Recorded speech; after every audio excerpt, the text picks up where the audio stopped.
but actually whereas Trident, the nuclear missile capability, used to be funded separately, now it's going to be funded out of the Armed Forces budget. It actually means cuts of about 15 to 20%. And one of the cuts they're pushing through, they're still building 2 huge aircraft carriers. There's going to be no planes to put on. Seriously, aircraft carriers with no planes. What do you think's going on there? I'll tell you what's going on there. You have to have planes if you have an aircraft carrier. Otherwise, it's one huge sitting duck just waiting to be sunk. But we're not going to have the planes. Who has the planes? The French. The French don't have the aircraft carriers. They're going to make these buggers.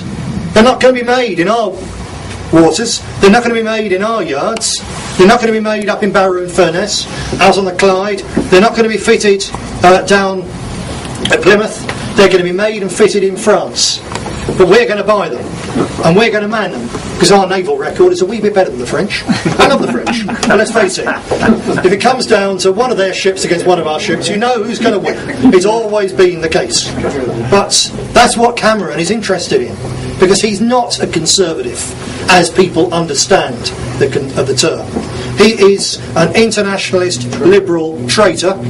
He's committed to Britain being absolutely buried in the European Union. That's why he promised before the election. He promised to give us a referendum and then wrote back from it, oh no, you're not getting a referendum. And the reason they are building 2 state-of-the-art aircraft carriers at our expense with no planes is then, for the thing to work, the British and the French military have to be intermeshed like that.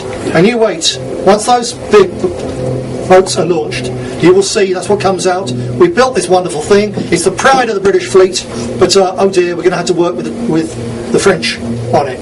So that's the kind of thing that the Tory party is doing right now, while still masquerading as a party of patriotism. It's why our party has so much going for it, because the people who, in desperation to get rid of Brown and the legacy of Blair, voted Tory, didn't realise they were voting Tory Lib Dem. Yeah. And they had no idea, even when they voted Tory, they had no idea what they were going to get. And they're going to get the most left-wing, liberal and socialist Tory government that history has ever seen. And they're going to squeeze Middle England until it squeals, until it bleeds. Because no one else pays the taxes. We pay the taxes. Other people don't work. We're the suckers who work.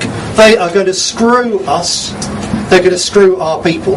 And that huge block of Middle England, which voted Tory in desperation, is going to find it's absolutely disgusted. And they're going to want an alternative. And this campaign is one building block in building that alternative and bringing it to the attention of the British people. So when you come out with us, you're not only standing for a great cause, you're also helping to build the British National Party, to get us seen, to get us recognised, to get us admired, to make us credible. And that's what we need. We need credibility, because we are not in this for fun. We're not in this for personal enrichment. We're not in this because we want to stand around. I've got far better things to do with my Sunday, as I'm sure you've got far better things to do with your Sunday. We're in it because our country is in terrible danger. Because freedom and decency and our traditions and the heritage of our children is in terrible danger. It's being taken away from us. It's not slipping away. It's being taken away by the ruling elite. They are going to get rid of us unless we get rid of them. Yeah. So your question for you is, are you going to be an active part of the campaign to get rid of those buggers before they get rid of us, before they take away the very last vestiges of our freedom and our industry and our prosperity? Which is going to be, are they going to win or are we going to win? Yeah. I tell you what, we're at least going to damn well try. And when we win, to come back to the military point, the final thing, we'll still have an army and a navy and an air force, and they'll be properly equipped. They won't be the biggest in the world, because at present Britain is a fifth-rate power. We're economically bankrupt, and we are going to rebuild Britain's economy. We are going to turn Britain once again into one of the workshops of the world.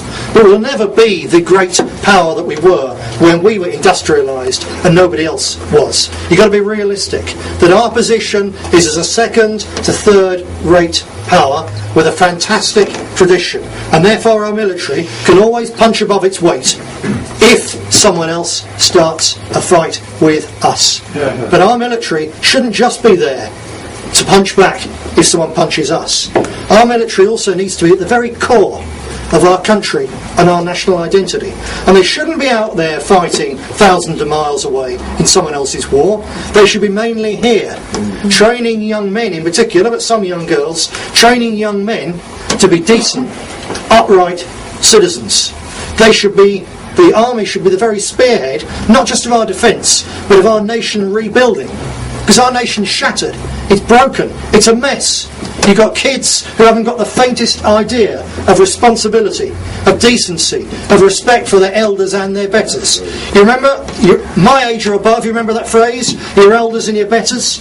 It's gone out of the window with a whole section, a whole generation of youngsters brought up with just the idea of me, instant gratification.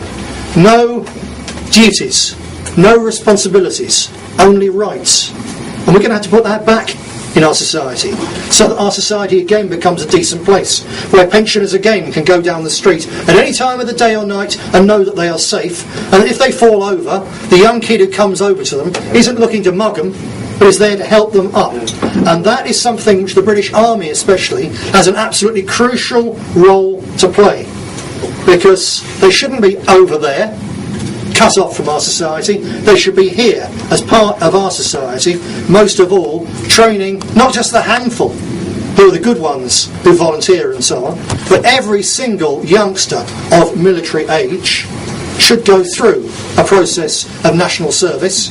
If they don't want to carry a gun, they can go and help build a hospital for a weekend. That's fair enough. For the vast majority of decent kids, you look at programmes like the ones where they take the bad lads, the bad lads army and so on. That needs to be done. That's the only way to sort this country out. You help us to win, and I guarantee you the time will come when the British Army won't be known for sending broken bodies home in coffins to Wootton Bassett, but it will be known for being out and about in every single area, teaching young lads how to be part of the greatest nation this world has ever seen. That's our nation, Britain. Help us win it back. Thank you very much.